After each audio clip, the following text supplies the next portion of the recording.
something you can't fix. If you can't fix what's broken, you'll go insane. It's Jay and Adam. It's Preview. It's Preview's Fix It with Adam and Jay. Hey, Peaches! Welcome to Fix It, where friends don't let friends fix pop culture alone. I'm Adam. And I'm Jay, and you're our listener. Hey there, listeners. Ho there, listeners. Roll out, listeners. Yes, that's right. Transform into the cars that are all already programmed into your bodies, listeners. Oh, like that horrible scene from Michael Jackson's Moonwalker? Sure. Do you have... What are you talking about? What? Okay. Not to derail the entire episode in the first 45 seconds. I was just trying to say everyone out there's secretly a Transformer and they just gotta believe. Oh, I'm aware. But what was it, 1990, 89, 90, something? Late 80s, Tell early me more, 90s. Grandpapa. Michael Jackson had like Yes, I know what the Moonwalker- Moonwalker yeah. movie, right? Or his little whatever TV special, whatever the heck it was. I played the game. That was my only in. Well, in the movie story of whatever the heck was going on, right? At one point, he turns into a car. What? He morphs into a car. He transmorphs, is what you're saying. It's very disturbing because he goes from human form into car form. Not in a cool, but like body shifting, face elongating, like everything, like his eyes turn into the head. It's like it's gross. Huh. And it just like clearly made an impact on young Adam of like, that's not how the human body. Nope. Oh no. Nope. No. Why would you do that? That's Yeah, but yes, to answer your question, Lashy, it's exactly like that. It's exactly like that. Everyone gather around and morph your bodies into cars as Adam and I are going to be fixing 2014's Transformers, the Age of Extinction. You guys may know us from the Apex Roboticon that is previewed, the YouTube channel where we react, review, riff to all things nerddom, but this is our podcast Fix It, where every week we take something that maybe missed the mark, maybe didn't quite get there, maybe just couldn't transform back into a car in time, and we fix it. Why are we doing this one again? because Rise of the Beasts That's right. comes out this Friday, which we just did the Trailer Palooza when the official trailer came out. Yeah. Because this is a banked episode over a couple weeks. And I said in that Palooza, I was like, man, I'm so confused by the Transformer lore and the timeline of these movies. Is this a prequel? This is so confusing. Why can't they just reboot it? They did. Internet ate your whole butt on that one.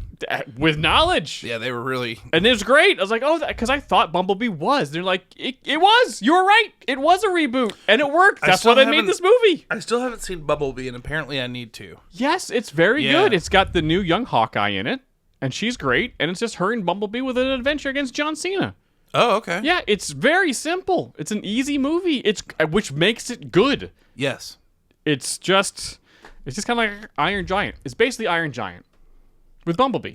I love Bumblebee. Yeah. I love the Transformers.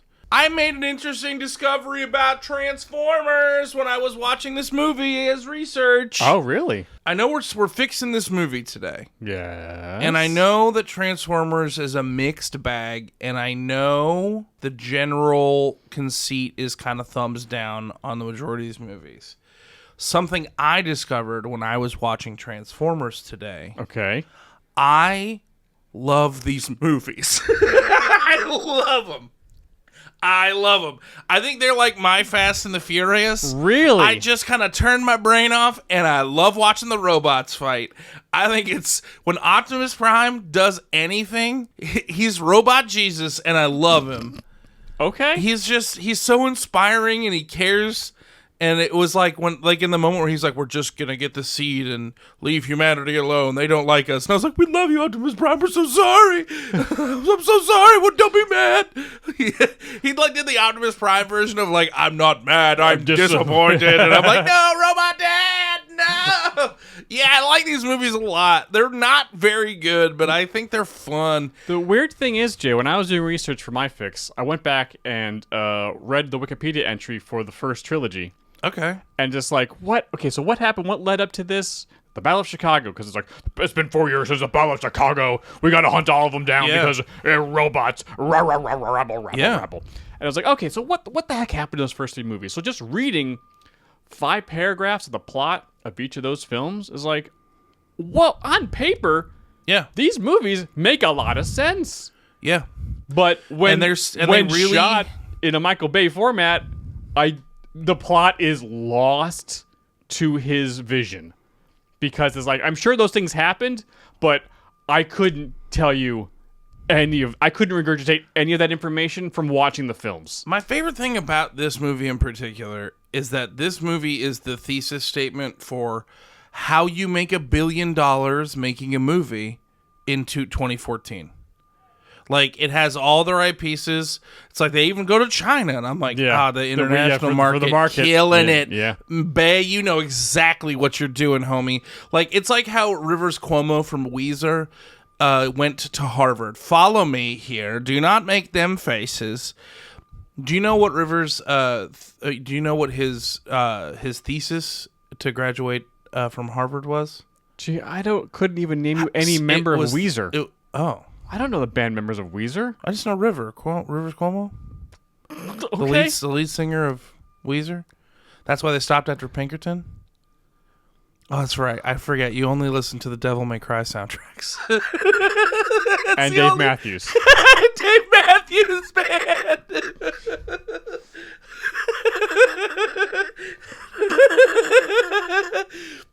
Yeah, the only Spotify playlist she has is Devil May Cry.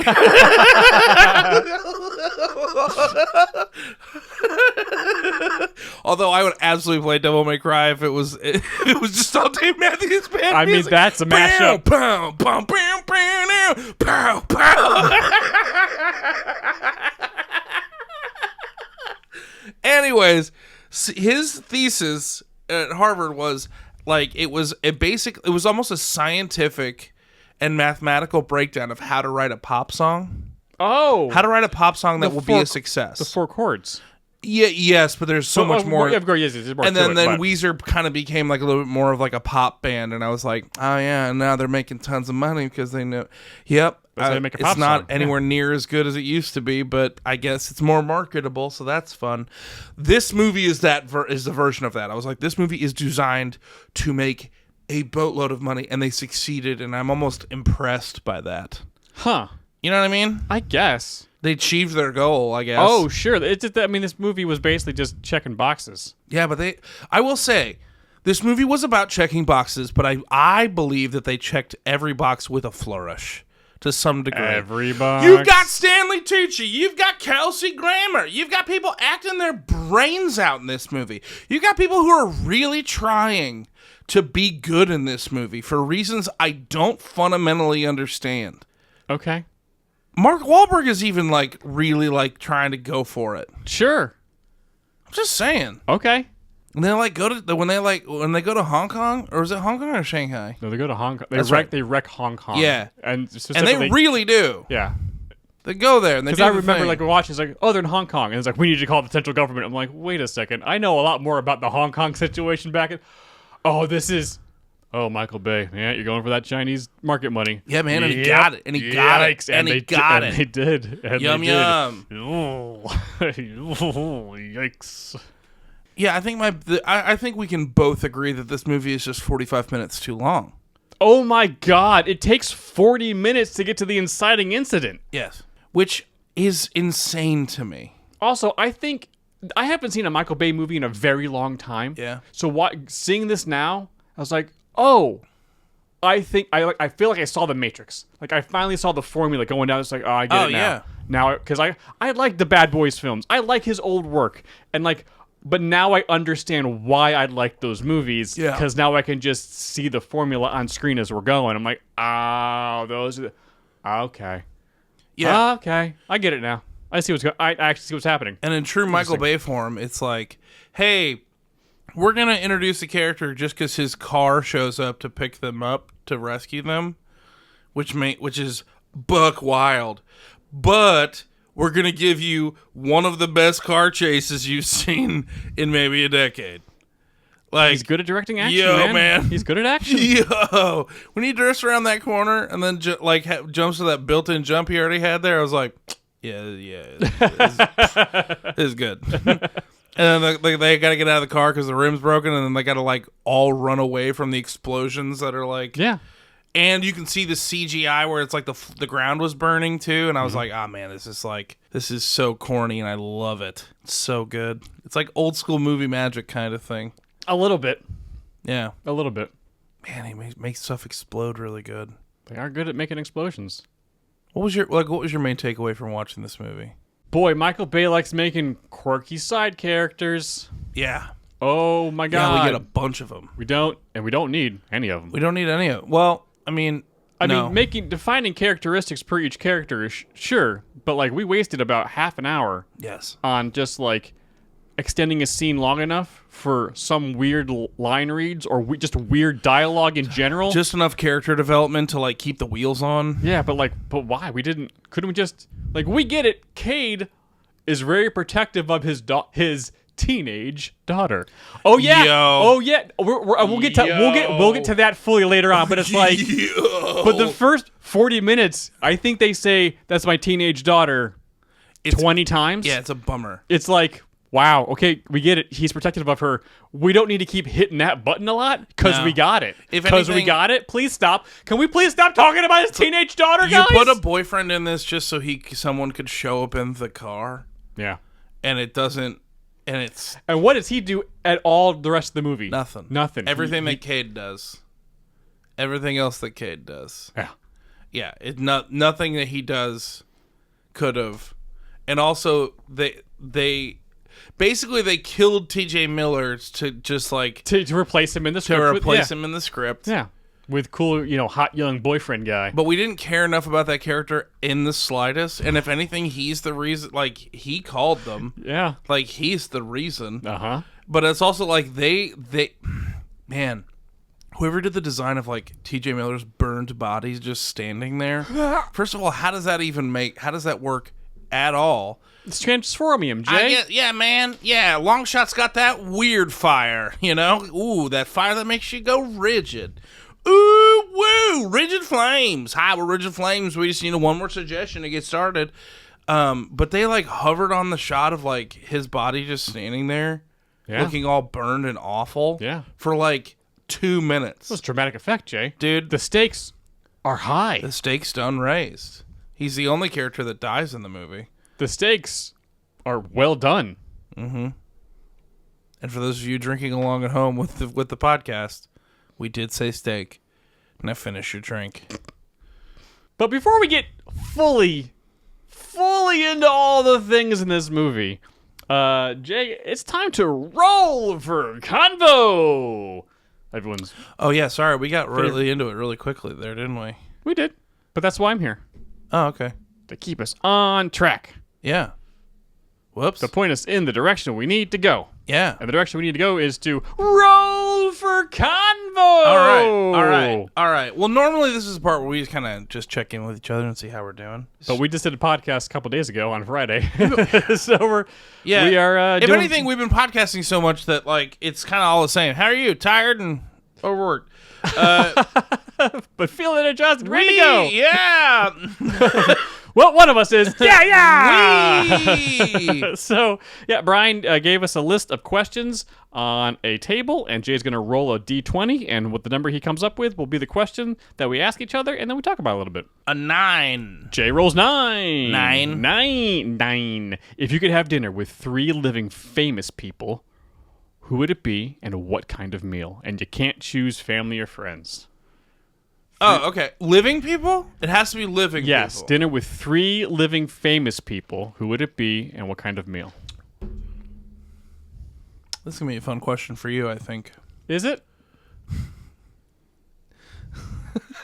You like people? I do like people. Would you like me Oh, to go so first? no, you're just like I love it how it's just implied that I'm going first. Oh, well, I'm the one that read the question. Are you sure? You don't. Your answers didn't come rushing into your brain. It did, partly. All right. Well, then hit me with a hot note and watch me bounce. Okay. First answer would be. I am blanking on his name. Why am I blank? Wow. Oh my God, I'm so bad. Van Wilder.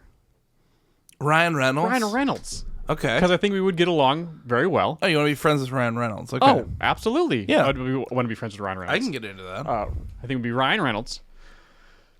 I'm honestly probably Rob McElhaney? McElhaney. Now I know how to say McElhaney? McElhaney. Now I know how to say his name because of the song.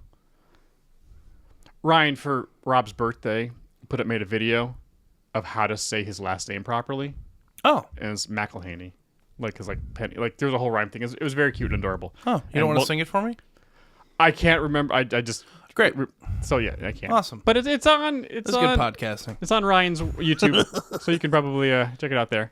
And as for a third person to be at my meal, by the way, we're going to Outback. Oh, that's fun. Yeah, That's great. yeah. The table get a bloomin' onion. I won't have any, but have a nice little fillet. Yeah. That's my favorite thing about going to Outback with you is that we get a bloomin' onion for the table and I don't have to share. You don't have to share it all. I literally could just eat. I could just eat bloomin' onion the whole meal and just be completely content. Goo. Yeah, I love it. It's one of my favorite foods. The fourth. You know what? Conan O'Brien. Oh yeah, that's good. That's pretty good. Because everyone there is very funny in their own way. Mm-hmm. And I think I would just love to talk shop and be funny and tell stories and and also learn from them. But also be just I think it'd be very interesting and just have fun. I think it'd be a lot of a fun conversation. Yeah. The living part. Yeah. Normally this question is living or dead. Yeah. Truthfully, I want to go to like white tablecloth Italian. Whoa. Or like higher end but old school Chinese. Okay. Like, you know what I'm saying? You know what I'm saying with like old school Chinese? No, Jay. Okay. I think the listeners are home. Oh, I'm sure they do. Like a kind of a higher end, kind of like 50s high end Chinese aesthetic. That kind of I love going out to Chinese food is the best. Well, first and foremost, Dolly Parton. Duh. Okay. Duh. It's Dolly. And normally this question is living or dead. Sure. I would want to go to normally my answer is Dolly Parton, Fred Rogers, Robin Williams. But Fred and Robin are not alive anymore, so that doesn't count. I think it would have to be Dolly Parton, Bruce Springsteen. Wow, okay. Yeah. And Carrot Top. No, just kidding. What a curve! You gonna go all music here, or are you gonna go all musicians? No. Musicians? No, you know what? And I don't know if I necessarily want to like mix it up like that. Okay. No, it's gonna be Dolly Parton. Okay. Mark Maron. Whoa. Okay. Because I think the dichotomy between the two of them, and then because I want to know what scared him so bad when he got briefed on it, Jimmy Carter. We're gonna get him hammered, and he's gonna tell me. You ever hear that story? No. Oh, like when Jimmy Carter was like becoming president, it was like getting briefed on everything. Apparently, there was like some aspect of like, and Jimmy Carter is also a president who has seen a UFO. Excuse me? Well, he's in the Navy, and he like swears he was like, I've seen a UFO. And then when he got briefed from presidents, like there were some things that he was briefed on that like apparently like made him weep, and I want to know what it is. Huh. And we's gonna eat egg rolls. Okay. Yeah. Jay's gonna find out national secrets. I also heard he's a delight. So yeah, he's probably one of the nicest people to ever be president. Mm-hmm.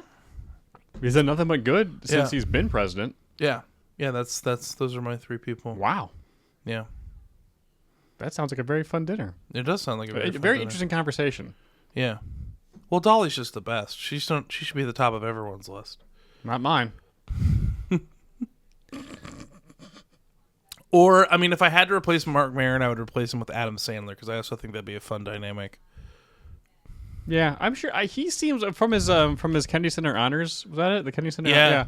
You know, it was interesting. It just seemed from the way people were talking about him there, like the public image of Adam Sandler that we all have is truly only a small sliver of it's also a bit. Yeah, Most of the that he seems like a really interesting, deep individual who's like, Yeah. whoa, there's a lot going on. One back thing there. I truly actually really appreciated about his speech and just all of the people who honored him in general was that Adam Sandler doesn't, if Adam Sandler's your friend, he's your friend for life. And he has not forgotten anyone on his path on the way up. A lot of people a lot of people get forgotten along the way, and but with him it was no. He thanked his college roommate who told him to go do stand up. Oh wow. I was like, this guy rules. I was like, he knows exactly how lucky he got. He's very talented, obviously, but there's a certain aspect of luck in this that you can't really argue with. Yeah, man, I want to share on a Lazy Susan. I want shrimp and walnuts and a little spicy sesame chicken. Okay. A little crispy beef. We're starting with soup dumplings. We're talking with a little shumai. We're talking maybe some buns. Let's go nuts. Woo! Maybe I don't want Chinese food at all. I want dim sum. Oh yeah. Oh. Okay. And then some. You know what I'm saying? Because I can eat a lot of those little things. Oh, okay. Okay. Cool. I've never had Chinese food. Ever? No, wait. I have been to. If you say Panda Express, I'm gonna slap you. Was that the name of it? I went to a restaurant twice, I think. 3 times a lady. Well, when did you go to a Chinese food restaurant? When I was living at home in Fairfax. Oh. Because you know how Northern Virginia is really known for its Chinese food. It's not, Jay, which is why I probably could eat it. Yeah. You might enjoy Chinese food. They have noodles? I had a beef and broccoli. Oh, yeah. That is something you probably would like. Yeah, and it was. Yeah. Yeah, so you can eat Chinese food. And rice. Comes with rice. Yeah. You eat rice? I love sticky rice. Yeah. Stickier the better. Nom, nom, nom, nom, nom, nom, nom. Cool. Transformers?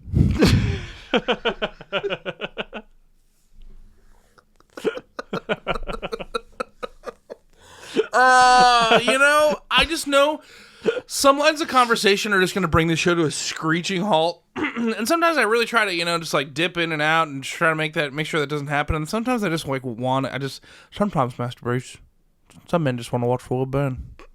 Why do we fall, Master Bruce? Why do we watch Transformers, Master Bruce? Master Bruce? That's the best impression I've I've ever heard. I don't know.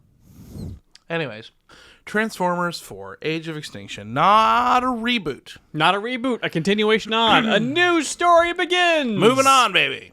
Always moving on. Moving forward. Looking towards the horizon. Trying to, at least. Roll out. I do know. We should, for those of the people who have not seen this movie, maybe. And it's been almost 10 years. We should probably do. Oof. Wow. I know, right? I was shocked. I was like, this was 2014? Yeah. Whoa. It was a long time ago. We should probably do the plot drop for this. Yes. And I think it's your turn, Lashy. It is my turn. Because I did Suicide Squad in 2 sentences. Beat that. Okay, I'll see if I can. All right. All right. Here we go. Here's the plot drop. Plot drop. There is a robotic bounty hunter who wants to kill all of the robots on Earth. That's basically the plot. That is, right? Yeah. Yeah. You have to elaborate on that one sentence. You're just getting mad at me because before we started recording, I was like, plot drop. You can keep it simple. Keep it simpler. No, the challenge. You dropped the challenge. I picked up your No, glove, I liked it. So the robot's name is Lockdown. Is and it Lockdown? It's Lockdown, not I always want Longshot. to keep calling him Longshot Because he's shooting from a distance. But Yeah. it's Lockdown. Yeah. Because they say it a couple times. So this robot Lockdown is a robotic bounty hunter who apparently works for their creators. I think this is the first time I mentioned it in the lore. And he's tasked to like go kill all the robots on Earth because how dare they? Meanwhile, on Earth, it's 4 years after the Battle of Chicago. A rogue CIA group is trying to hunt down all of the Transformers on the planet, and is working with Lockdown because Lockdown, if they help Lockdown get rid of all the Transformers, Well, no, Lockdown specifically wants Optimus Prime. and Optimus Prime, they want Lockdown will give them a seed, and a seed will basically if you plant the seed, it'll just make a bunch of Transformium, which this rogue CIA group, or no, it's a company called KSI, is using to make their own Transformers, and they're using Megatron's decapitated head to use the programming in it or whatever to make their new Transformers. Yeah. And so the Autobots got to come together and stop Lockdown from getting Optimus, and also stop KSI from making all these new Transformers, which turns out to be Galvatron, because, oh no, Megatron's back. And they fight. And Megatron's back and you're gonna be in trouble. Hey now. Yeah. Hey now, it's Galvatron. And everyone is in trouble because these new Transformers that are Earth-made are basically like nanotech Transformers, kind of. And then they find the Dinobots, although they don't call them the Dinobots, and none of them get a name, but it is the Dinobots. They freed them from Lockdown's ship. Which apparently they've been trapped on for millennia. Who knows? Doesn't We really don't make even any know. sense. It doesn't make any. But they show up, they fight, they win. Jose. Jose. Jose? Yeah, I guess. Hip hip Jose! Yeah, he's back. Hip hip Jose! You really said it again! I did it again. It's been a while. It's been months.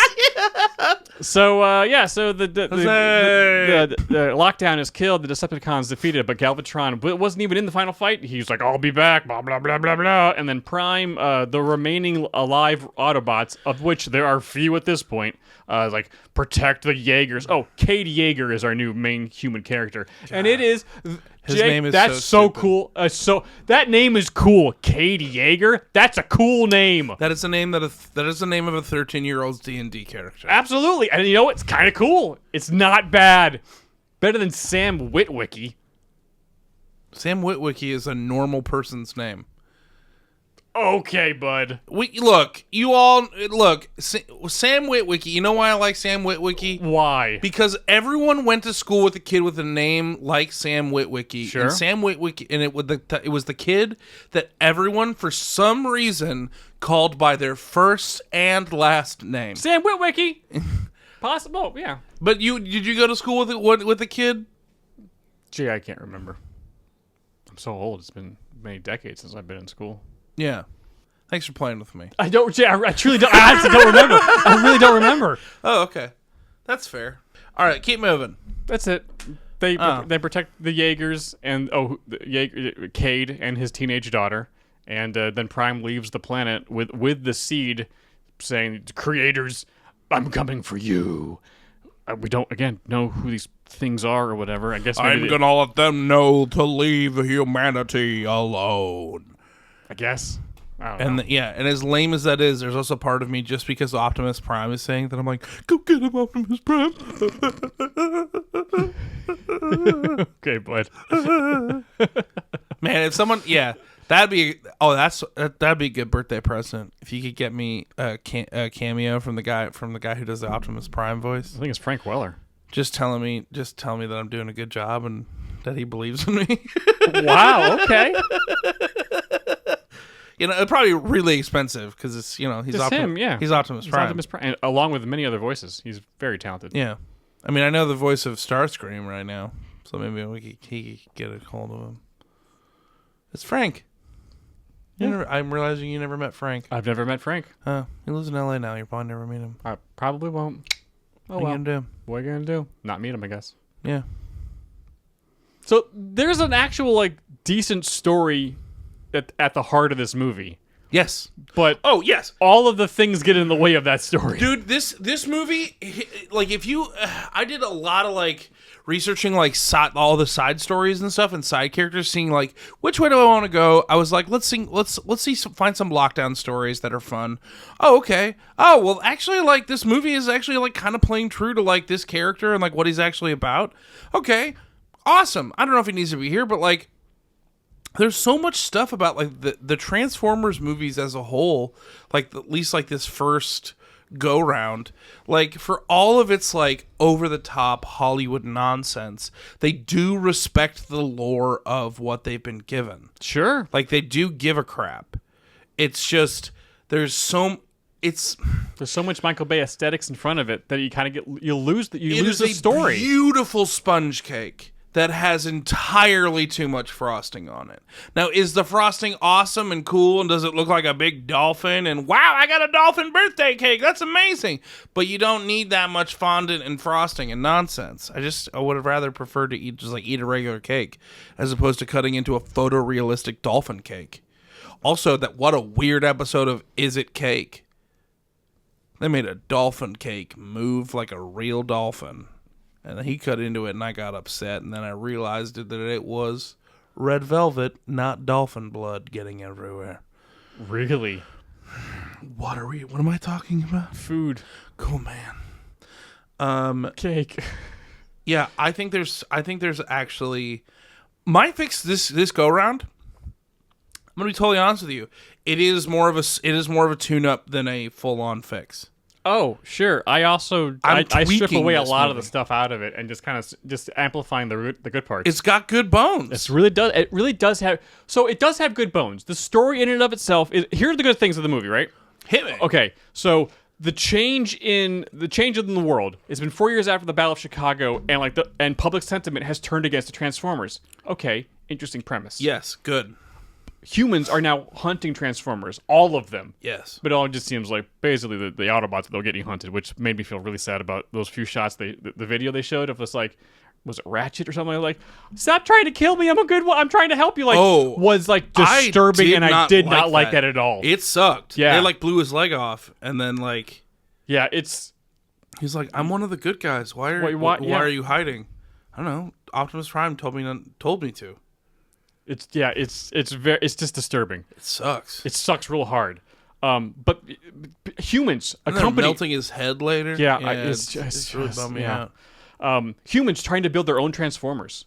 Interesting. Also, interesting idea. Very interesting idea. Yep. Basically, someone said, I think it was Stanley Tucci's, like, there's an arms race going on right now. There's a Transformers arm race going on the planet. Like, that's extremely interesting. Although the technology that they presented, I feel like is a much more valuable product than it is to design your own Transformers to sell to the government for. Oh yes. I was like, no, they would. This is programmable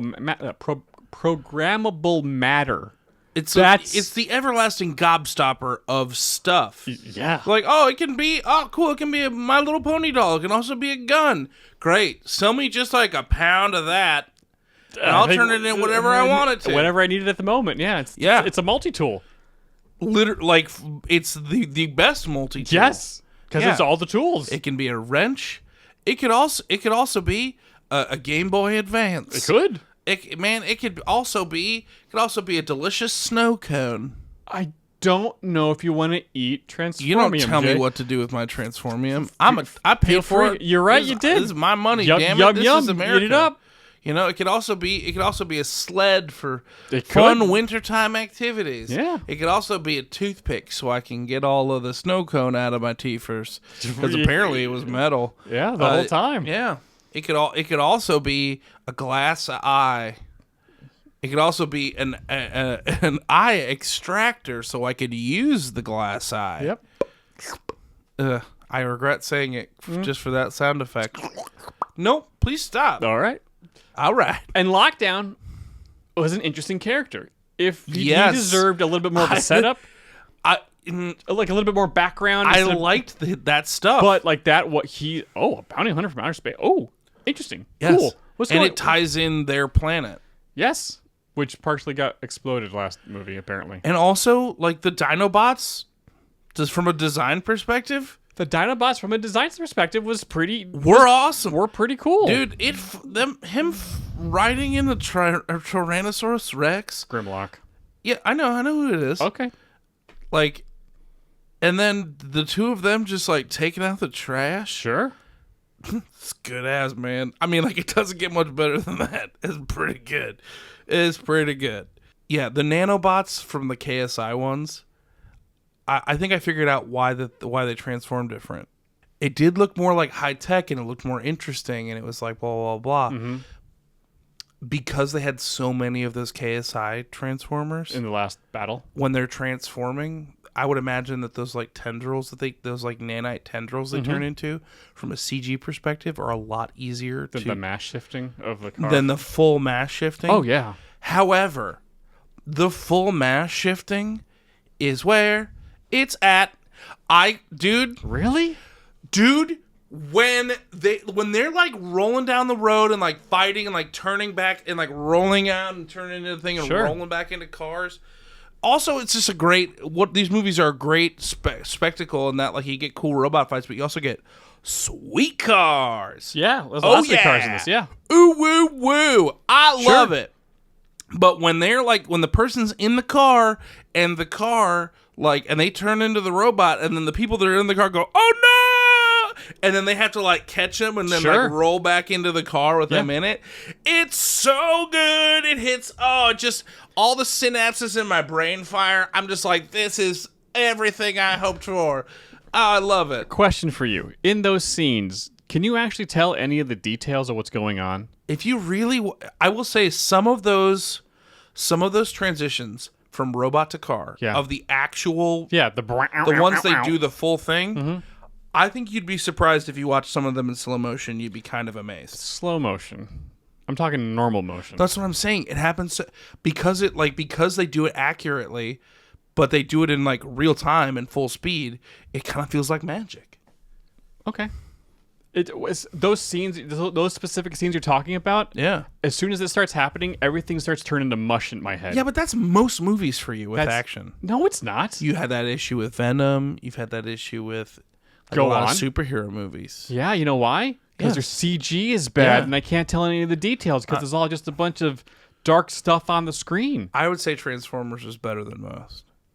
The action's okay. It's just it's hard. There are a couple different like when the first few times when Optimus transforms, Yeah. and it's like actually takes a couple seconds because you see the things actually, his arms moving out and sitting like oh awesome. But then when it happens quickly like that, it's just like what the hell? Okay, sure. I couldn't tell you what the heck just happened. Yeah. It just got everything. There's just too much going on. And not enough, which is why the Rise of the Beast movie looks better because the designs look simpler. That makes sense. I mean, Which is why I said those designs look clean because it's like, oh, they have less parts on them. as time went on, some of the Transformers appearances just felt a little bit too hyper specific and almost more cartoony. Whereas in the first one, I was like, oh, this is like a realistic interpretation of what this would look like. Mm-hmm. Like, if anything, I think if you added the old Transformers like look onto this movie, I think that would have like really taken it to the next level. Mm-hmm. But no, I kind of agree with you on that point. So let's get to the rough stuff in this movie. Of course, the first one being like the roughest thing of the It's first. edited with a hacksaw. Yeah, there's a couple of huge jumps in the action. There's like, a couple of transitions that I go, how did we get here? where are we here? Whoa, that was. Whoa. Where we just. We were just having a really intense emotional scene, and now it's cars racing. I'm like, okay, woof, wow, okay. I don't know why the daughter needed to be a teenager girl who dating a 20-year-old because that was their plot. I'm just saying Her plot was I'm in a relationship that is kind of partially illegal, but like no, it's legal in Texas, and like the whole the arc is for him to be okay with it at the end. I think that's the kind of like when he's like, no, I have the law in my wallet, sir. I'm just like, the script supervisor looked at that scene and went, hey, Michael, are you okay? What's going on, bud? Is this supposed to be a bit? Because it's not funny. No, it's not at all. If it is a bit, it's the kind of bit that exists nowhere else in the movie.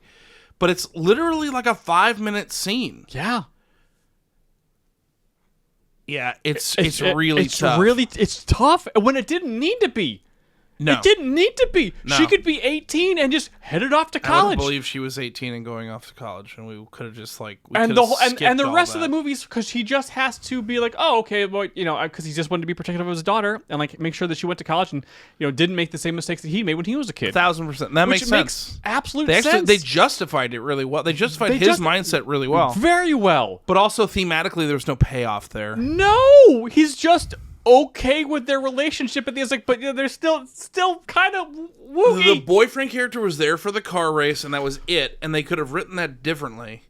And they also, like, anything that the boyfriend did throughout the course of that movie could have been handled by Mark Wahlberg and moved on with. Like, it's insane how vestigial that character is. And honest to God, it's insane how vestigial the daughter character is, in my opinion. Yeah. Because their relationship, like, I guess she's not as mad at him for being such a screw-up. But also, like, there's really no growth on her part throughout. She's not even really close with the Transformers. No, she wanted to sell out Optimus as well in the beginning of the movie. She's not really that concerned. Nope. Like, she just needs to get captured, so Katie Yeager has a reason to go on the ship. Yeah, man, they gotta catch him with the net. You know what Transformers do. Yeah, nice big cargo nets from a spacecraft. Yeah. But, I mean, this is a Michael Bay movie. We need the girl character. Yes. And we're gonna shoot her on top of cliffs and always just, like, just below waist height and up. Especially the shot at the beginning when she gets introduced and all the friends drop her off in the Jeep and like spring break and they're all like, woo! And it's like, that was the first time I was like, Jay, I'm starting to believe I can see his form. It was like, oh, this is the Michael Bay formula. I get it now. It's the camera's a little bit below up. Everything makes sense. It works though. Yes, it does. He knows how to frame those shots. They're interesting shots. It's like, all those girls, it's the same girl 5 times in that car, and the daughter walks off as, okay, there's the 6th one. Everything is starting to make sense now, Jay. Yeah. Oh. And they made $1 billion. They made billions of dollars. So joke's on you, I guess. I guess. Like the Stanley Tucci's introduction, right? Businessman walks into his building and is just like, what was that sound? And I was like, what? This Stanley Tucci has got enough machismo and gravitas. When he just walks in, whatever the character design is, he's got that outfit on. I was like, Stanley Tucci. He's fantastic. Yeah, I get it. But there's a whole 2-minute scene of him complaining about the sound effect going through the door. I'm like, I don't need this. I understand what his character is. He's a very good actor. But like that's the thing is that like I don't want to fault him too hard for trying because like sometimes this movie has at least more swings at making people try to be more relatable than a lot of Michael Bay stuff. I guess.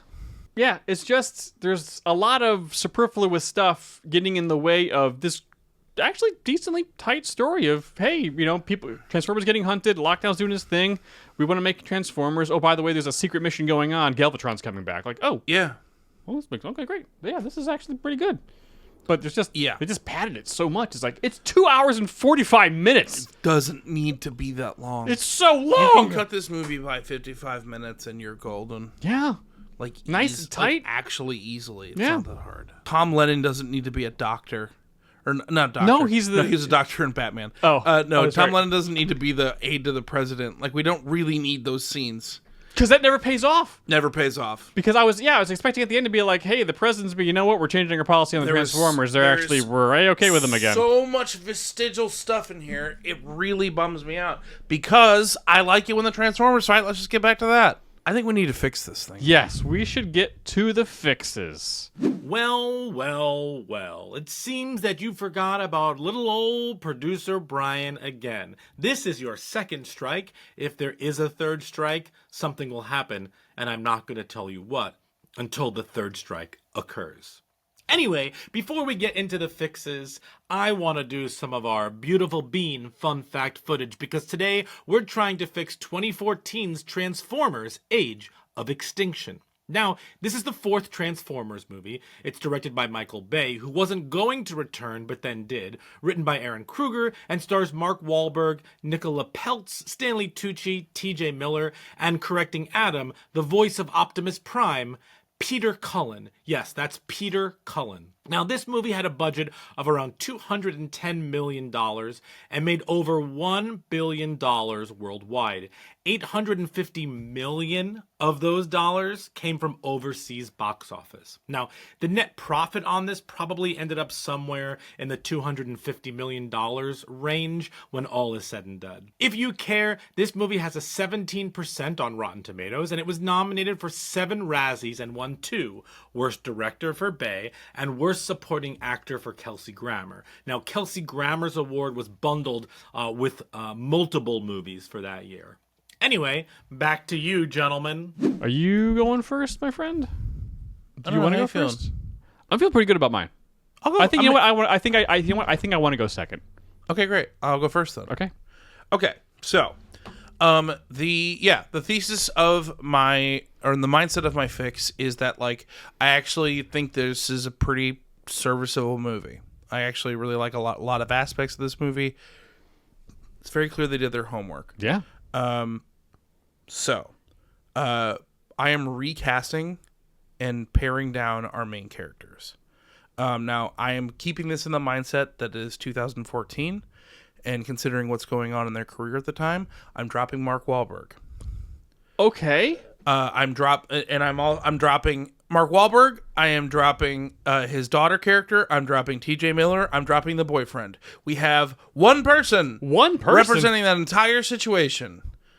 Now we need someone who can interact with other people and can be the strong leading man, but also bring the funny when it comes to like dealing with Optimus and stuff. Sure. But also I feel like could form a relationship with a robot that isn't technically there on a green screen.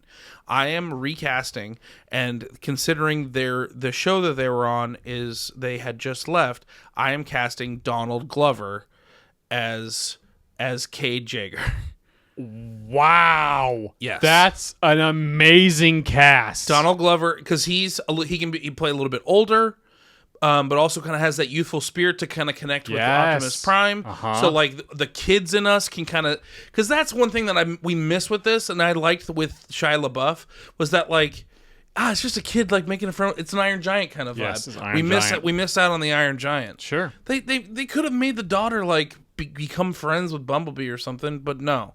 They avoided it. So he's playing Cade Jaeger, and he is in a similar situation in that like he's kind of like a little bit of a crackpot inventor / tinkerer, and he just buys Optimus Prime for $150, and then eventually discovers that he's we're also losing the only other character that I am recasting and like kind of restructuring is our archaeologist character. Oh yeah, who really didn't have that much to do in the movie. Who really didn't. Because she was one in the first scenes that seemed like she was going to be important. Need to be there. But ultimately, yeah. The way that they structured the movie, her character, like, I think something got lost on the cutting room floor or something. That would make sense. Because, yeah you're right. They set her up, and then it's like... Anyways, I'm casting her, and this would also service because Donald Glover had just left Community at that point, and I feel like he wouldn't have been in a position. He was doing a lot of Childish Gambino stuff, but I feel like he could have been in a position to maybe make this his first like kind of big blockbuster. Sure. Yeah. Also, I think if he really was trying to do Childish Gambino stuff, I think there's a really fun opportunity for him as Childish Gambino to maybe do like a Will Smith song, to add stuff to the soundtrack of this and make it just a little cooler, a little hipper. Yeah. Yes. Yeah. I mean, yeah, this is good. I'm casting Kate Mara as our archaeologist. Okay. Because she's just coming off of all of the hype from House of Cards before, that whole thing fell apart. Oh, yeah. It would also stop her from being in Fantastic Four. It maybe would halt that production. Even though the first 45 minutes of that movie are some of the best comic book movies ever made. But the rest of the movie is so bad it ruins all of it. It's terrible. Yeah, you take that first 45 and you put that in a vacuum, it hums. But wow, so Fantastic Four doesn't get made, and this is like accurate to the time frame. Sure. For my movie opens with the kind of Black Ops team taking out Ratchet. The only thing that this movie I'm changing about this in particular is that Lockdown is not in this movie. Really? Taking Lockdown out of it. Okay. Because here's the thing. I think it's Oh. real. I think the design was good. I think all of it was good. Mm-hmm. I think you can set that up for another movie later. Sure. If anything, the fact that Lockdown has to share the stage, like, if anything, my research into Lockdown, I was like, this guy gets his own movie. Like, we don't need like a human CIA group also hunting. Like he should be able to hunt on his own. Oh yeah, Yeah. I like the idea of and I also like the idea of what a CIA like crack or like a black ops group taking out a transformer would look like without having a transformer to help. That's a very good point. Yeah. Because it could be like, because I thought the drones were interesting and fun. Like, we'll keep the drones. Maybe they do some more interesting things. Sure. Like, they're very clearly like taking out Autobots. And so we're keeping a large amount of the beginning similar, but like maybe not necessarily on a farm. Like maybe he's in Atlanta. You know, Sure. or like some kind of more urban setting. He's maybe like, he's kind of a junker. He's like, it makes more sense that he would buy a truck because while Mark Wahlberg was like an inventor, I still don't know why he would buy a truck. Sure. I'm like, you're not a mechanic. Yeah, you're not a mechanic. You're an I inventor. can send this for parts. I'm like, yeah, could you? I don't know, man. They're just not a 1-for-1 for me. I see. So Donald Glover, whole similar situation. Optimus Prime boots back up, and he spends a lot more time repairing him. Sure. Yeah. And then I think we get exposition as to what these 4 years have been like between Donald Glover and Optimus Prime. So they spend a little bit more time together than they do in this movie. It gets to a point where like Optimus Prime has kind of lost faith in humanity. Yes, he has. And Donald Glover kind of brings him back. And so we get a little bit more of a connection there, but also eventually it gets to a point where Optimus Prime sends out the message to Autobots like it's time to roll out. When he sends that message, that's when it gets caught. Like that's when he gets picked up. Because Donald Glover knows who Optimus Prime is. Everyone, yeah. But what he says when he's Optimus Prime is like, you left Earth. They've been hunting down all these Autobots, but the government thinks that they're still hunting Decepticons. Because the CIA put out that the Autobots after the Battle of Chicago left Earth. And so any Transformer still on the planet is a Decepticon. Whether or not they have showed themselves to be an Autobot, they're indeed a Decepticon, and they need to be dealt with. So it's all this government cover-up for them taking out Autobots. And that's where that's where we're moving into the KSI segment. And we're getting into Kate Mara, who is an archaeologist. Yes. But she's also working for KSI. Yep. And while they're getting a lot of their Transformium with getting their that's what it's called. I mean, it's better than anything else. Yeah, they're getting their Transformium from taking out Autobots and Decepticons for that matter. Sure. They're also trying to like find other like places that maybe has some Transformium, and we find out that the initial meteorite that killed all of the dinosaurs was a Transformer ship and was indeed full of Transformium. And so she finds breadcrumbs in the form of like dead Dinobots up in the kind of the Arctic Circle area. Okay. She's communicating this to our Stanley Tucci, and he's like, now that we kind of switched over to we kind of switched over to killing the good guys too. Like, we don't necessarily need this. Like, I appreciate your help, but like, this seems like it's going to be way too expensive to go get. And he basically like kind of shoves her under the rug a little bit. Sure. And she's not exactly sure like what to do. Once Optimus sends out the message, like he gets chased by the folks, and the people show up, and Donald Glover like is similar to the movie, Grabs a drone, steals yeah. one of the drones, figures out where all this stuff is going, is able to hack the drone, and finds out that all this stuff is going to KSI. Yep. He basically breaks into KSI because Mark Wahlberg could have done all of that stuff by himself. Yes, he could But he have. had to involve the boyfriend in some way, even though he was nervous the whole time. And I was like, well, why did he come? Yeah, why are you even here? Why are you even here, bro? He sneaks in with Bumblebee because Bumblebee finds the call first, and he's Of course, the first he's one to always show. there, yep. He's Bumblebee. And also, we gotta sell some Chargers, you know? Dude, We gotta sell Chargers. I want that car. I would love a Bumblebee Charger. Really? Oh, yeah. Bumblebee Charger? Dude, and Bumblebee Charger. And you, Bumblebee Charger. Bumblebee Charger? And I would absolutely get the Autobots situation changed. Inside? No, I get on the all outside? I get all like the decals? hardware changed to Autobots. Nerd. Oh, do you want to know a fun fact that I found out? I'm a nerd. Well, that too, but also, you know how like they were they changed like swapping paint jobs and so much like quickly throughout the whole movie? You know how they do that? Green paint? It's the morphin grid, Jay. It's the only reason. It's the only possible explanation for how all this Transformer stuff works. Well, that's how. Yeah, I mean, their planet. They morph from one form yeah, to the other. On their planet, the machines access the morphin grid, and Yeah. then there you have it. There you have it. Yeah, that's not. And do you know what breathed? You know what breathed life into the Allspark? The Phoenix Force. It's all And so- connected. Donald Glover infiltrates KSI. Sure. And he comes across a Kate Mara character. Her archaeologist Kate. Yes. Haha.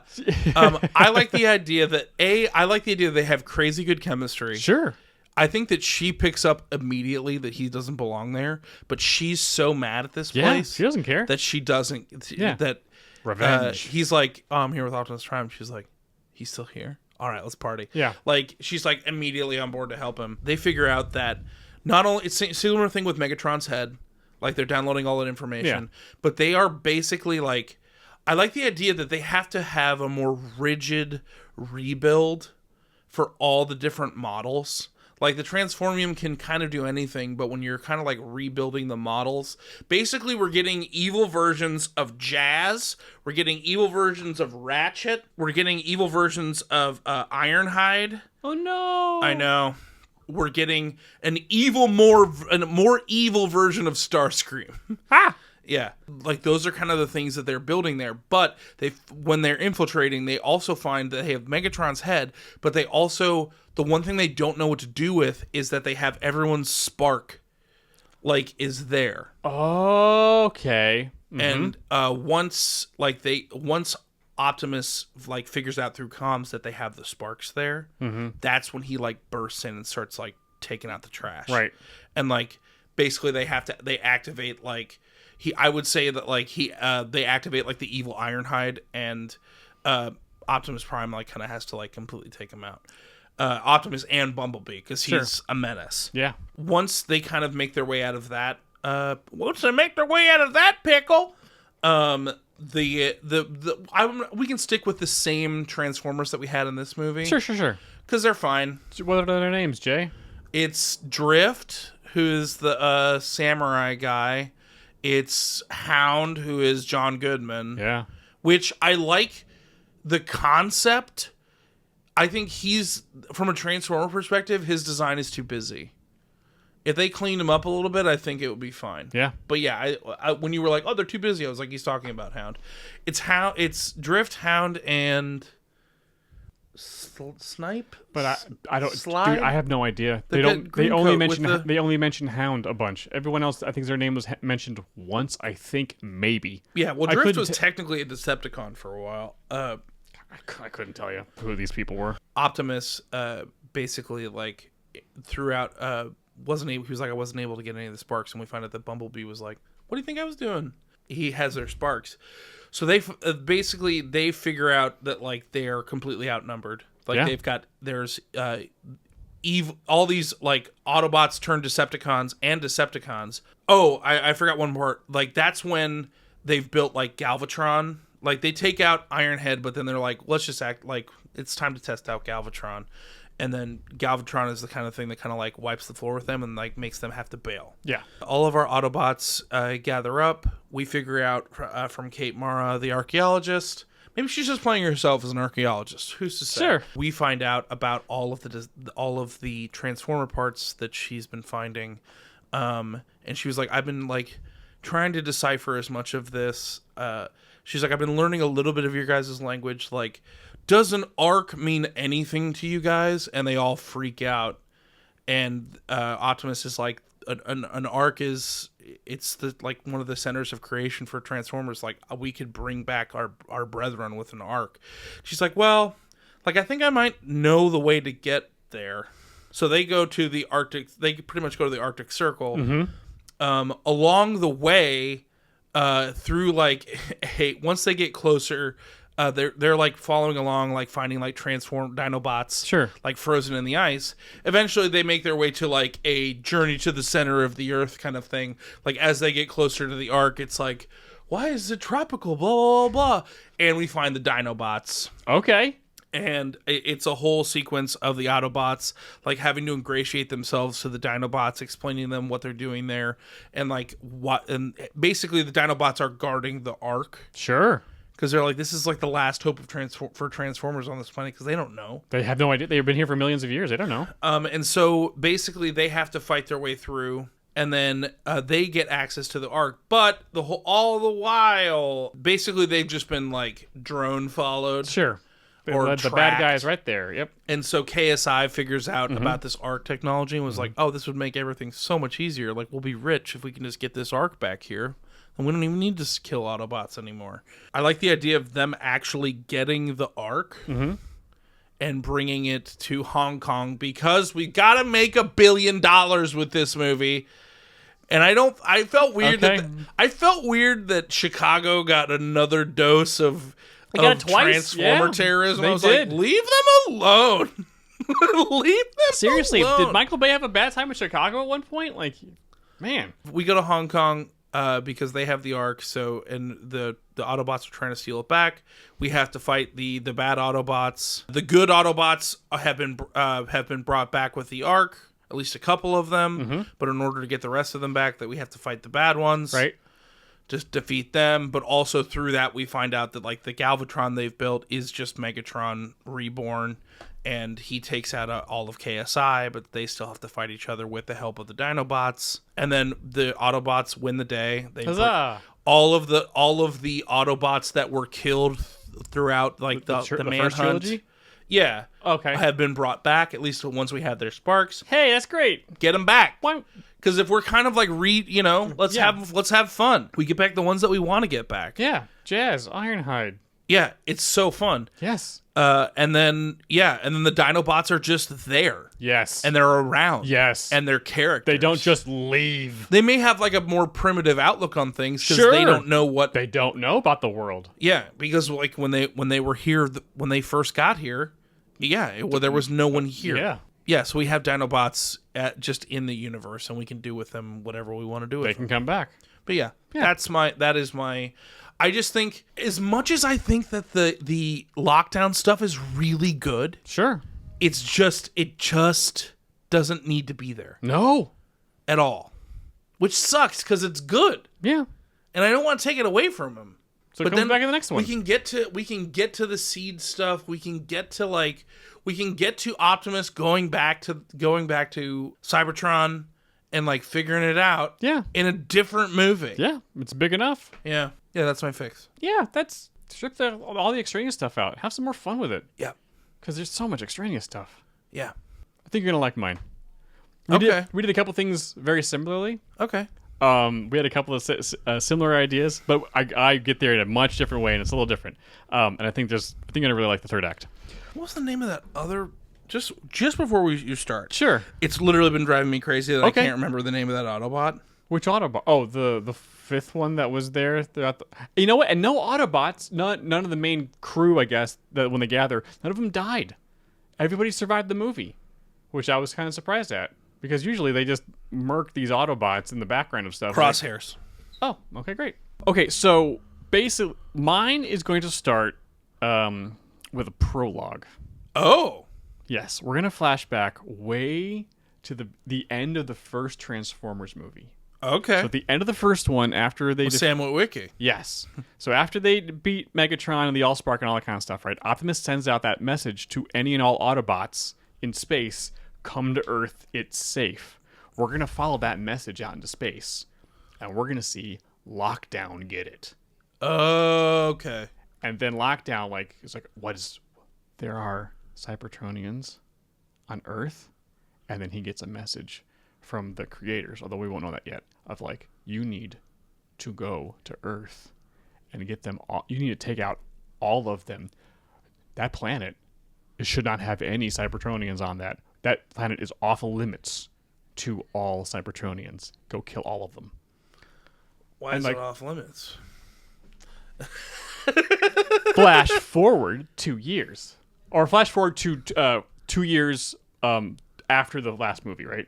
Okay, So this is 2 years after the Battle of Chicago. Right. We're going to see that. Sorry. 2 years after the Battle of Chicago. I really love, man, their commitment to everyone saying the Battle of Chicago. Remember Chicago. Remember the battle. I lost someone at the Battle of Chicago.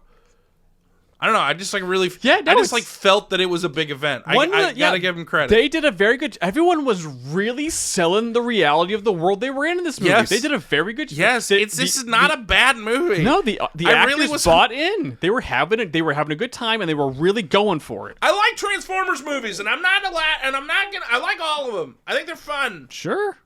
even when they're kind of racist. The second one was not Yeah, great. some of the portrayals are not great. awesome.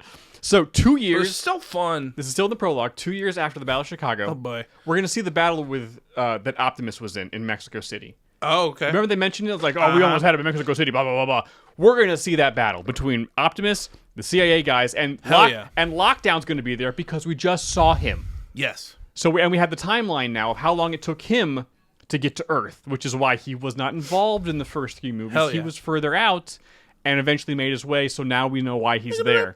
Yeah. So we're gonna see that fight, Optimus. But and it's cool. It's interesting. Like, oh, what's going on? Oh my God, this is why is Optimus being hunted? And Optimus gets away from everybody, and then we see him crash into the theater where we eventually find him. That Cade finds him, in a couple minutes. Absolutely. So we see that. Okay, now we know where things are standing right now. Credits roll. Transformers, Age of Extinction. Blah blah blah blah blah blah. Yeah. Basic. Same intro, same all. Cade, his daughter, all that stuff's the same. But she's not 17. She's 18. She's 18 years old. She's about to go to college. Also, there's no T.J. Miller. It's just him and Cade and his daughter. And let's expand that relationship Yep. and actually give it better That's it. dialogue. That's it. But same basic stuff. Like he's a little bit overprotective of her because like the same situation. But like, and he's just worried about her. She's about to go off to college. All kind of stuff. And he goes to the theater, finds Optimus, brings him back. He starts working on him, and the big difference here, the big change for this is that when Cage starts to fiddle with Optimus, he finds all those shells in his cab, but he also finds 2 other things. 1, the Matrix of Leadership, and 2, a memory pod from the Ark, an Ark which was destroyed in the 3rd movie. That was what was on the dark side of the moon. Yes. So that came back to Earth. Optimus had a memory pod from it or whatever. So he finds both these things. He starts tinkering with Optimus. It's like, seems some spark of life. He was like, wait a second, what's going on here? What's this? And he connects them or whatever. The Ark was on the was moon an Ark. was the 3rd movie. Yes. I thought it was the second. Okay. Yep. There was some pillars as well, but there was an arc on the dark side of the moon.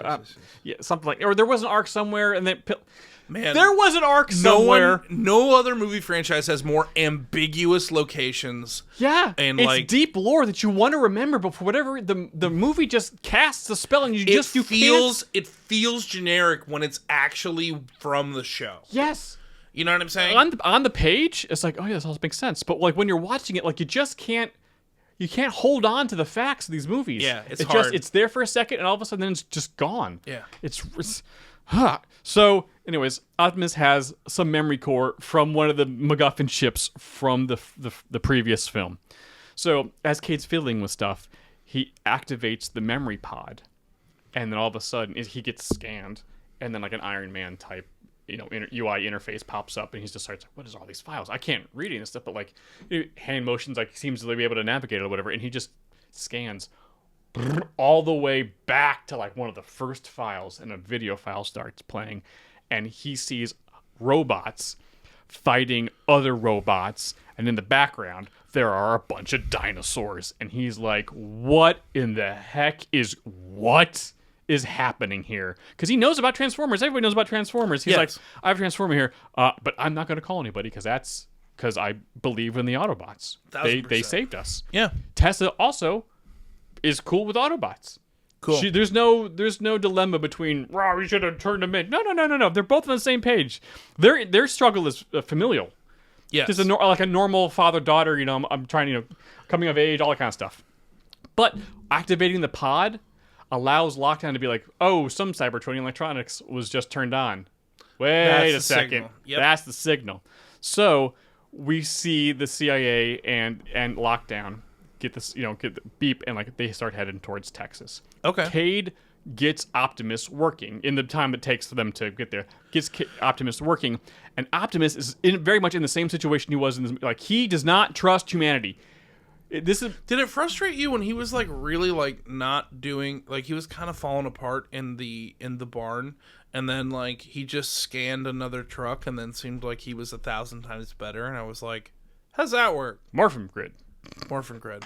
You're It's right. the only thing that makes sense. Or the Phoenix Force. You are correct. One of the two. Morphin Grid. So Optimus starts to work in the interim time between they leave and then coming, because they could be far away, and it might take 8 hours or so. But so we had that scene with Optimus and Cade and Tessa of like, Optimus does not trust humanity anymore, but Cade still believes in the Autobots. Yeah. So we're gonna have, and by the way, there are no other Autobots in this movie. It's just Optimus, because this is going to be Optimus's journey of going from, I was humanity's hero in Chicago. That's a weird choice, but I like it. Because that's why That's Bumblebee not works. weird. It's just hard. Yeah. Because we're going to focus on, because that's, I think, when we dilute all of these characters into one movie, it's so hard to like, wait, who's who? Because they so look, because in the cartoon, it's simpler designs, nice bright colors, and everyone's very different. But in the movie, the reason why Bumblebee keeps popping up is he's the only one who's yellow. And it's like, that's Bumblebee, and that's Optimus, and then I can't tell you who anybody else is. They're all kind of darker colors, and I kind of I'm forget not what sure. cars they turn back into. Like, Yes. sometimes when they're all racing as cars, and I was like, wait, who's who? I know it's the color schemes, but like, you're the good guys, right? It is difficult to follow sometimes. It was easy in the cartoons because they were on every day after school, and we had a bunch of with the movies. We've only seen a couple of them. But also that that like redo of Bumblebee car, it was slick. It was, yeah. If you could pick a car to have, One of like the right now, one of the Autobots, no, just in life. Oh. If you get to like pick a car, like what car are you gonna get? Volkswagen Jetta. Okay, but like you can have any car. That's the Vancouver answer, right? Sorry. Don't get me wrong, I love Jettas. Sure, I'm gonna go with a Volkswagen Passat then. No, it's still a Jetta. Really? Yeah, We're talking turbo? it's stick shift. Do you drive stick? I love driving stick. Yeah. Yeah. The car, not my first car, but the car that I had the longest, which I sold when I moved up to the city, was a Volkswagen Jetta. Yeah. Stick shifts? Turbo? I don't know. This was in the 90s. Yeah, I mean, Oh no, I guess it was after college.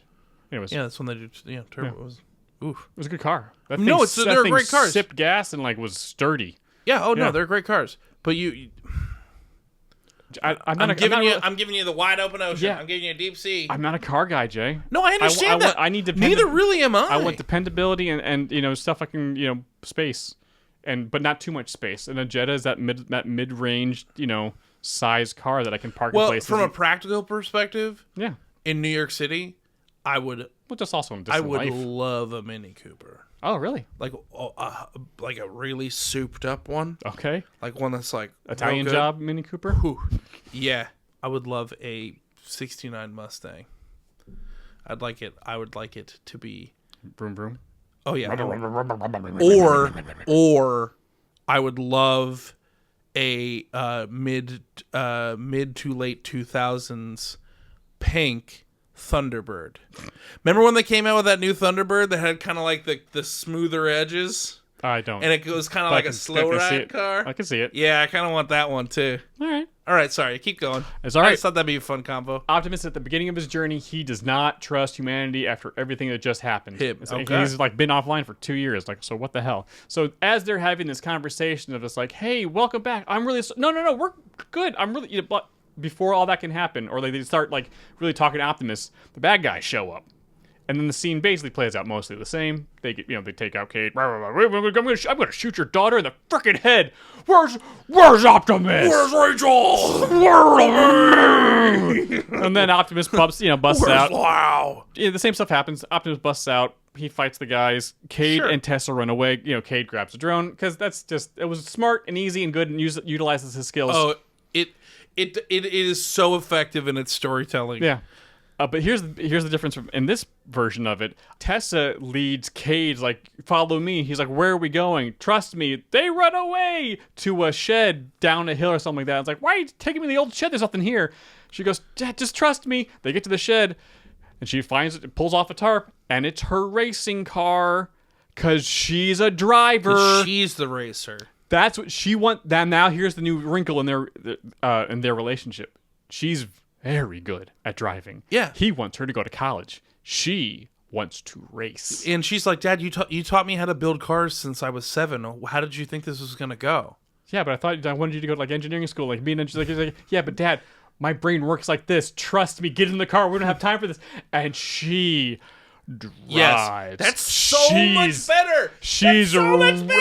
We learned so much about a character, and it's real also good. And also, it's super hot. It's right because Yeah. how many female drivers do we have in these movies? Yeah. Not many. It's always some cool white dude or whatever. Like no, she's real good at this. Yes, hell she's yeah. so it is a she I is love that. driving circles around these man. G-men. So so they get away. Basically, everyone gets away. Great. So now we have the lore dump section.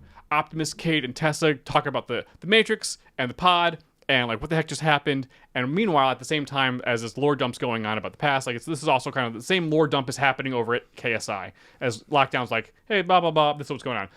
Basically, what's going on is that because Cade brings up the you guys were here during the dinosaurs. What? And Optimus goes, this is all new to me. I hadn't had a chance to see this thing yet, but from what I am seeing here, what it looks like is this was the legendary 5 Cybertronians that left Cybertron millions of years ago against the wishes of the creators. They were renegades, and people and bounty hunters were sent out after them. We never knew what happened to them, but it looks like a few of the bounty hunters found them, fought them to a draw, and imprisoned them here on Earth. It's really good. So that's why Lockdown was sent to Earth, because they're like, that planet's off limits specifically because they're there. You can't let them find those legendary Cybertronians. And again, it's the Dinobots, but we see them fighting in robot form. Gotcha. So, but we'll get to that later. Okay. So now, yes. So now they scanned dinosaurs when they got to Earth, and they're. Oh, that's good. You got it. Yeah, man. So now both the good guys and the bad guys are kind of sharing the lore dump scene. Does that make sense? Like Lockdown's telling Yes. So this is really good, man. There's no KSI. I'm also excited about her driving because she's really good at driving. It's also fun when the Transformers acknowledge people that really know how to drive cars when they're like driving. Like I like the idea of like Bumblebee being like, you can drive, like you can do it. Like I like it when you do it. I'm like, it's good. I love that. Oh, it's so good. There's no KSI in this movie. Okay. But that whole part of the movie of a giant company taking over and like making their own Transformers, that's going to be done by a military contractor that's working under the government. So basically, it's going to be the rogue CIA agents, like military contractor guys. It's just we're just gonna merge that into one thing, because you're telling me the U.S. government ain't gonna like take all that stuff and outsource that to. If there's a rogue evil element in the U.S. government, they're the ones going to be in control. They're not going to leave that to a company. No, I think I still think we're still a capitalist society. I still think they're going to let a private company have it and just buy stock in that company. Maybe. But for purposes of just narrowing it down, it's an evil rogue military contract run by the evil CIA guy, whatever. So everyone's learning about all the, Cybertronians back in the day, Dinobots, Lockdown, Transformium, people making their own Transformers. And Cade finds us out through the drone. We got to go figure out what the heck's going on. We got to go to their base because through the drone, I know where they are. We're gonna go figure out and like stop this at the source of where they are. Cade goes into the base with Tessa, and they're chill. They get in, they sneak in. Tessa. Yeah, they sneak in. Bad name. And sorry if anyone's. It's quite all right out there. They break in. They find out what's going on with like Galvatron. Like, wait, what's going? They are making their own Transformers. Oh no! Oh no! Oh no! But here's the other thing. Not only are they making their own Transformers, but like so is everybody else. Because they mentioned that there's a Transformer arms race going on. We're actually gonna see that arms race because they're gonna have some information about what's going on at like some of the other NATO countries, and maybe China's making their own, and Russia's trying, and so is Japan, even though they really shouldn't because they signed a treaty, but they are. So we're gonna flash around a bit and see like other countries trying to use this technology to make, and so we're gonna flash around. Hey, marketing department, here's your chance to design some brand new. If we were making Transformers, this is what they would look like. So like this is our Transformers. Reason, the only thing that's popping up in my head is that video, the part of Iron Man 2 when they're showing like Hammer trying to design the Iron Man suit, and there's a guy like in a suit, and then the whole thing like turns around, like does a 180 on the guy, and everyone goes, "Oh no! Oh no! So they get the information, and they find out like what's going. Everyone's trying to build the stuff. This is really bad. There's evil versions of the Transformer. There is evil Optimus Prime, and there's evil Bumblebee. Yeah. Now they look like Optimus and Bumblebee. It's not Galvatron and Stinger. It is Optimus Prime and Bumblebee, but in darker shades. They are the nega versions of those characters. I think you're missing an opportunity for it to go a little bit more nuts, but no, just for those characters. Let's get nuts. Well, Jay, the nuts are coming. Trust me. They better. So with the combined information about what's going on now, and especially from that memory pod, realizing that they're after Transformium, and that's why they've been hunting Autobots. Using the memory pod, they go on a little journey of trying to find Dinobots. Although they don't know it's going to be the Dinobots, but for our purposes, just making it easier, they're going to try to find the Dinobots. So it's a little bit of like, okay, we gotta follow so they think with the asteroid impact, whatever they do, like a little bit of mystery hunting, trying to figure out where they are. So it's just Optimus, Cade, and Tessa go on a little journey. And I'm keeping it easier. We're just going to be on the North and Central American continents here. And they find out that basically the cage which the bounty hunters from 65 million years ago trapped the Dinobots in is actually in the Yucatan Peninsula, where the asteroid impacted the Earth. Awesome. So they eventually get to the find. They through Where's trial. the Yucatan Peninsula again? Central America. Aha. Okay. And south of Mexico.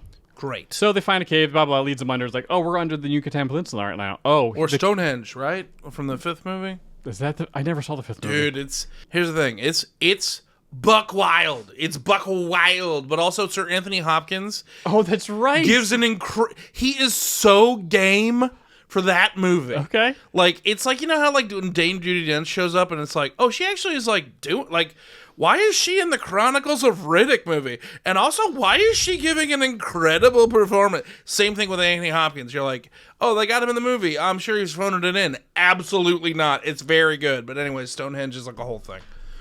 Okay, good to know. Well, when we get there, I guess I'll see it for the first time. So they get to the cage underneath. They find the Dinobots. They and release them. Like, hey, we need your help. XYZ is going on. The Dinobots have been in this cage, or basically in stasis, for 65 million years. They ain't helping nobody. But Optimus is like, I'm the leader of the Autobots. Like, blah, blah, blah. They don't care. Even though they are legends to the Autobots. Yes. This is a big deal for Optimus. Like, he's heard about them. Like, it was a whisper. Hey, guys. Yeah, but they don't. It's so me. hey, guys. They get out of from the cage from underneath the crater, the impact crater, whatever, and waiting for them outside, of course, is the CA guys and Lockdown and the evil versions of Bumblebee and Optimus. And like, oh no, okay, guys. And Optimus is like, looks like we're gonna have to fight. And the Dinobots are like, no, we don't. This is not our fight. We don't want any part of this. Also, we outnumber. We're not. Nope. We're just gonna go. But that's when Lockdown was like, you're not going anywhere. I have orders to kill all of you. And they're like, okay. But so this is turning into like a 3-way fight of like, because Optimus is like, I want you, like, you're not our master. You're not our leader. We don't care who you are. Like, we're going to go do our own thing. It turns into like, a Mexican standoff with 3 of them. Yeah. And that's when the evil Optimus decides like, oh, perfect timing. I'm now turning into Galvatron. Oh, it was Megatron the whole time.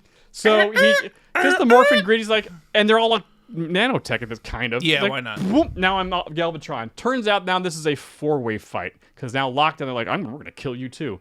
And Lockdown's like, son of a god, you guys lost control of your Transformers. I knew you shouldn't have given you guys any help. Yeah. But also Galvatron's like, oh, this is the perfect opportunity since you guys were using my head, which was a dumb move.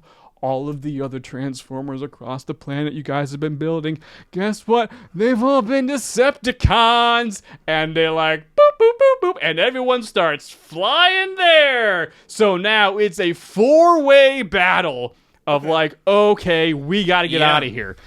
Big battle. Some red shirts die, of course. And like the Dinobots and Optimus and everybody kind of goes their separate way after a really cool battle. Like, no, some people, of those extraneous Decepticons die.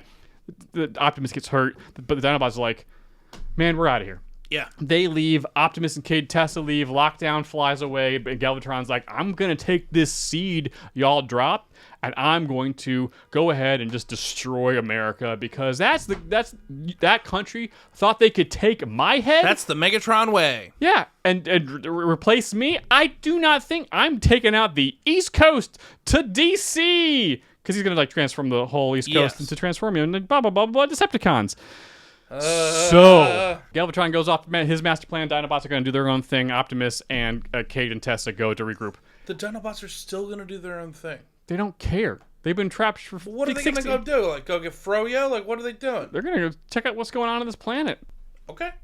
So, Optimus and Cade and Tessa regroup. And Optimus is like, just at his lowest point. I keep trying to save you guys. You're just trying to kill us. Why am I even doing this? And Cade and Tessa and Optimus try to have this. They try to rally Optimus. Yeah. Like, there's a good side to humanity. Sure. I know the past couple years have been horrible for you, and it's been nothing but trouble since you guys got here. But we are worth fighting for. There are so many of us that believe in you. Yeah. That we need your help. We have to go help and stop Galvatron's plan to destroy DC and the Eastern Seaboard. But we need you. And they're trying to get through it, and he just doesn't quite. And they're like in Atlanta. Let's just say they're somewhere. They got they traveled. But Optimus is like, I'm not having it, and he just and rolls out on his own. He just needs space. Deuces. So he's in his cab form, just moseying through, and he goes through a neighborhood, and he pulls up. And this is a normal suburban American neighborhood. People are out playing around and stuff, and he pulls up to a stop sign, stops, and there's. As he stops and is waiting for traffic, there's a little kid that comes walking out with his mom. And this little kid is wearing an Optimus Prime outfit. And it's like the cardboard version of a homemade thing because he's a little Autobot. That's cute. And this kid clocks him immediately. Because he's like, he's going to like... have to have the one that actually can turn back into a truck that you've seen on TikTok. Wait. So this kid, he's 5 or 6 or whatever. Like clock, he, just being a kid, sees a car or a truck cab that looks like Optimus Prime. So it's like that's Optimus. He doesn't know he's Optimus, but just as a kid, he's like, that's Optimus Prime. Mom's like, of course, honey. Like, come inside, blah blah blah blah. Yeah, if I saw a truck that looked like that. But the kid doesn't come inside. He goes up to the cab, and Optimus sees this. He could go. There's no traffic coming. He could leave, but he doesn't, because the kid's like, hey, Optimus. You're my hero. Thank you for saving us. And it's like a really tender moment. This kid's pouring his heart out to what he thinks is Optimus Prime, which is actually Optimus Prime. Yeah. And so like he has this really as a kid's love for, you were my hero. Yeah, dude. Thank you so much. Yeah. And Optimus, you can see, like, we'll shoot it as like he's staying in cab form, but the way we're going to shoot it is like, Optimus is looking right at this kid. And it's important. And Optimus needs to have these kinds of moments because you and I both know that if Optimus Prime wasn't a really, really good character that you really, really root for, these movies don't work. Mm-hmm. Like Transformers falls apart without Optimus Prime. Yeah. They figured out how to do it with Bumblebee, but that's as far away as you can get. Oh, at the end of when they show back up to like regroup, Bumblebee shows back up. Okay. Sorry, so Bumblebee's with the kid. I just with the Jaegers. assumed that Yeah, Bumblebee's happened. with the Jaegers as Optimus is off. Oh, by the way, Bumblebee can talk. I'm tired of him doing the radio thing. It's annoying as hell. I'm over it. He should just be able to talk at this point. That's the whole point. It's dumb. He should have a voice. It's very frustrating. I think it's really clever. Because the way the audio cuts is like I'm only kind of catching 75% of what you're saying, and I feel like you would be a better character if you could just talk at this point. It's been years. Just talk. What a hot take. Just talk. What a hot take. Okay. And the Keep thing going. is, do you notice that most of the audio, a lot of the audio clips that he's using to talk are coming from Sonic. I'm blanking on his name. Who also I'd like to have dinner with. The voice actor John Ralphio. Oh, He was doing there's a lot of Ben Schwartz. Ben Schwartz. Yeah, he can have his voice. I do like that he used the John Goodman's The Big Lebowski. When it's John Goodman also has a voice in this movie. Yeah. So this kid's pouring his heart out to Optimus, and we tell Optimus is looking at him, whatever. And eventually, like Optimus doesn't leave, and he tells he's looking at him, and eventually Optimus shifts into robot form, and the kid's like, "It's really you, Optimus. Oh, are you gonna go stop the bad robot that's gonna?" Because it's on the news, He's, Yeah. And so like then all the other kids start coming out of this on the street, and it's like, it's Optimus Prime, and all these kids, it's like, it's Optimus, he's gonna save us. And this kid, who's the first kid, is like, oh, let me show you something. We're gonna show you something. We're gonna roll out, and the kid does, transforms like we saw on TikTok for him, and you can tell that just like, yep. And he's like, crap. yeah, oh crap. And so the Optimus is like, he's like, just nicely, tells all the kids like, don't worry, kids, don't worry.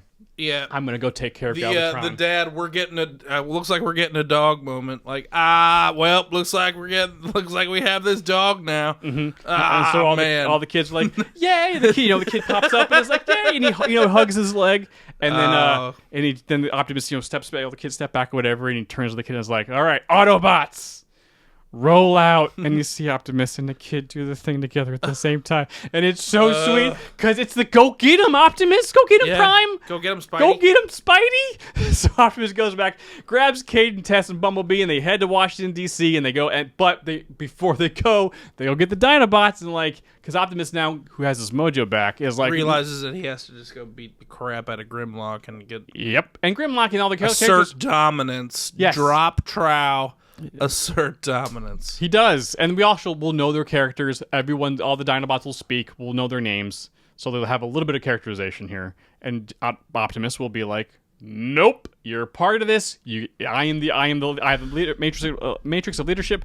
We're gonna go save the world. The world you care so much about. The reason you guys came here all those years ago is in danger. I need your help, and I'll fight you if necessary to get it." Yeah. He does a little bit. When Grimlock's like, "You've earned our respect. Let's go!" And then they pull up into DC, and when they get there, lockdowns are waiting for them.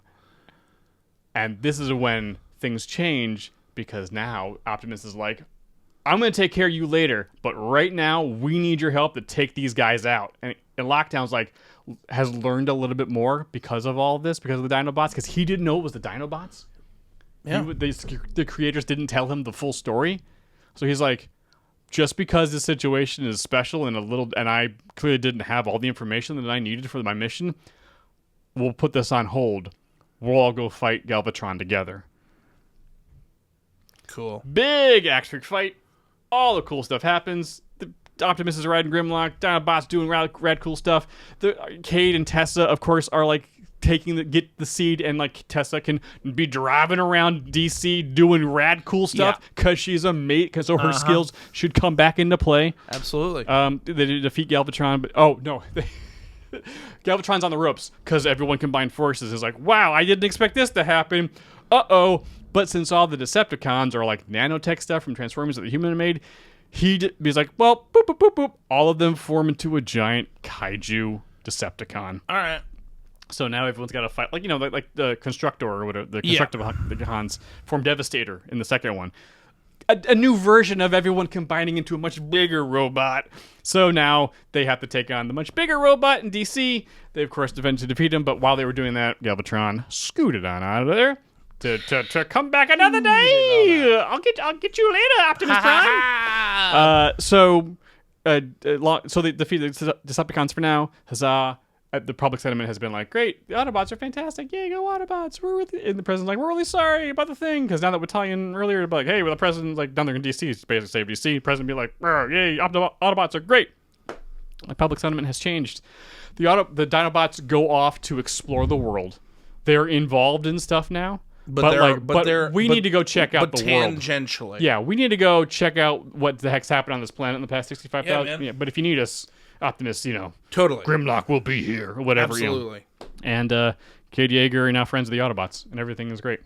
Right. As Lockdown has gone back out to be like, what the hell happened in the past with this? Because clearly there's something else going on. Yeah. But Lockdown's going to go like, I'm going to go see if I can find something out, but also I'm keeping my eye on you. Because, like, this situation's not over yet. Yeah. But this situation currently, because the movie just ended. There we go. So no post-credits. Nope. All right. Hell yeah, Do man. these movies have post-credits? No. Yeah. Not really. I don't know. We had I turned the movie off after Optimus left the atmosphere. Goodbye, like, everyone. Bye. Boop. Boop. All right, bye. Bye, Optimus. Bye. We're good. It's been fun. It's been almost 3 hours. Nicely done, my Gotta friend. earn those Dinobots. You gotta earn those Dinobots. Like, they need to be part of the Earth story. They were the coolest back in the day. Once they introduced the Dinobots, you're like, yo, Yeah. Okay, They were the coolest thing. reinvested. Yeah. Let's go. Yeah, they were the coolest thing, and then Beast Wars popped up. I'm and pretty sure that that the success White of Tiger. the Dinobots is led Tigertron is directly to them. so cool. I can't wait. I actually am excited for this movie. Yeah, now that I know it. it's a sequel and not a prequel to Bumblebee. Oh, It's like, let's keep going. Yeah, I like. Yeah, let's yay, party. The lore is much simpler. Here we Heck go. Heck yeah. Well, we did it. We did do it. We fixed Good it. job, us. Donald Glover, I hope you're okay with me putting you in a movie in the past. I'm sure Kate Mara is perfectly fine. Anything to get her out of Fantastic She's an Four. archaeologist now. Archaeologist Kate Mara. Thank you so much for listening. If you've been ingesting this wherever you catch your podcasts in any of the podcatcher apps, if you wouldn't mind leaving us a quick review, maybe leaving us 5 stars. Honestly, it really helps the show. And if anything, it just makes me happy to read podcast reviews. I like it. It's really fun. So do it, cowards. Whoa. Yeah, that's right. Call to action. Indeed. Yeah, bet they won't. Yeah. F around and find out. Or write a review and find out. Also, if you're watching this on YouTube, you know what to do. Like, subscribe, hit that bell, do that YouTube that you do so well. We love making this show, and we love that you guys love listening to it. And as we end every episode, heartbreak feels good in a place like this. It's the slow, 3-story sword that Optimus got out of the ship that you never see come and lock Yeah, down. he really did really stab some people. Yeah, man. So much stabbing in a robot show. Woo! Bye, guys. Bye.